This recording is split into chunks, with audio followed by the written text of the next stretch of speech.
নমস্কার বন্ধুরা, আজ আমি বানাবো সুজির রসবড়া।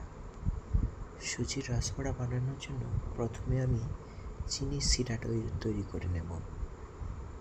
2 কাপ মতো জল দিয়েছি, তার মধ্যে 1 কাপ থেকে একটু বেশি চিনি দিয়েছি, দিয়ে ভালো করে ফুটিয়ে নিচ্ছি। ফোটানো হয়ে গেলে এতে আমি এলাচ গুঁড়ো করে দিয়ে দেব। এরপর ওটাকে নামিয়ে নেব।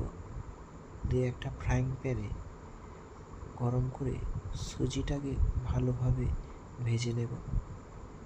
ভেজে নেওয়ার পরে ওতে 1 চামচ থেকে একটু বেশি পরিমাণে আমি ঘি দিয়েছি, দিয়ে ভালো করে ভেজে নেব। ভাজা ভাজা হয়ে গেলে ওর মধ্যে আমি কিছুটা পরিমাণের লবণ দিয়ে দেব, দিয়ে আবারও ভালো করে নাড়াচাড়া করতে থাকব। সুজিটা প্রায় ভাজা ভাজা হয়ে আসলে ওর মধ্যে আমি দুধ দিয়েছি 1 কাপ মতো, দিয়ে ভালোভাবে নেড়ে চেড়ে নেব।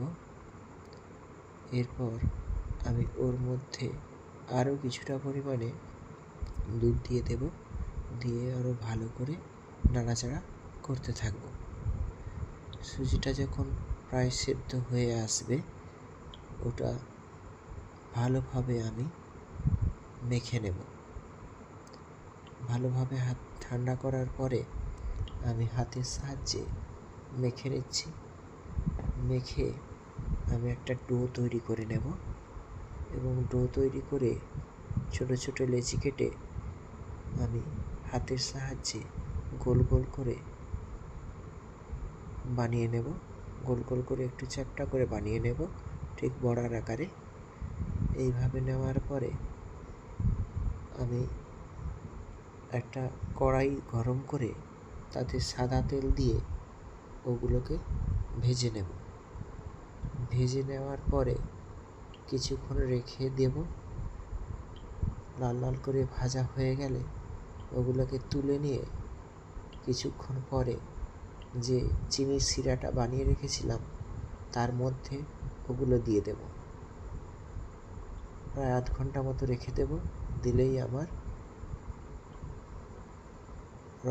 সুজির রসবড়া তৈরি। ভালো লাগলে অবশ্যই শেয়ার করবেন, সাবস্ক্রাইব করবেন, বাড়িতে অবশ্যই একবার বানাবেন।